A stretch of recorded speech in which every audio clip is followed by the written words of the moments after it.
Hey friends, Tuxx here. I wanted to make a real quick video response to a lot of questions I'm getting about the new yellow Pikachu 3DS, largely referring to the IPS versus TN screen and also the firmware. Now, I did want to show off some of my newer collection of 3DSs here. This is basically from the XL. I got my very first XL and up. I do have, Game Boy Advances, original Game Boys, lots of old Game Boy Colors and stuff like that too. But this is a large part of the collection that I use the most day to day and I'm probably the most proud of, because a lot of the other ones actually, the older ones have gotten a little bit beat up from use and abuse and weathering of age and everything else, but I still do keep them. Now, as far as these new ones go, as far as IPS versus TN, again, most people will say they prefer IPS over TN because the screen can be viewed at a better angle like this if you really wanted to, okay? But most people don't play their games like that, so honestly, it kind of doesn't matter. I mean, if I was to pick one or the other, I probably would pick IPS. Now, there is a little theory. Now, of course, there's nothing on the box that says IPS or TN. There's no way from a barcode or any way to actually know,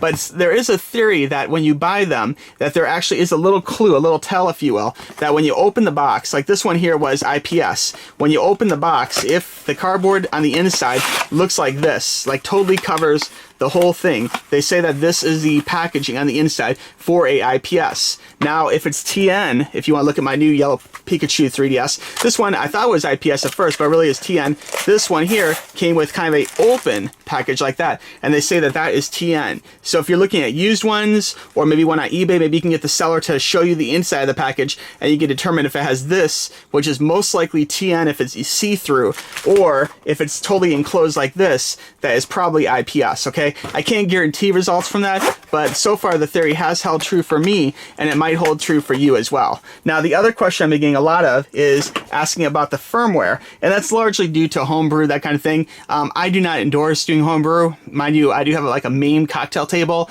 and I do emulation, but as far as these go, I don't alter these particularly. However, if you want to, far be it from me to say you can't, you certainly can, and it can add to the enjoyment. The downside, though, is you can't update games, and there's some other problems that can occur if you break the firmware, or if you hold back the firmware from advancing. Okay, to answer the question about the system and the firmware, all you have to do, it's quite simple actually. You can just open your 3DS if you're trying to find this out yourself. From this main system setting page, right down here it tells you this version here is version 11.3.0-3.6U, okay? And I believe that was the original version that was on here when I got it. So anyway, I hope that answers your question, guys. I want to thank you very much for watching this quick video. If you have any question about the system, please let me know. So far, I am loving it. I just need to transfer stuff over. I've been playing some individual games on here, but I'm probably gonna have to wipe it and then start fresh.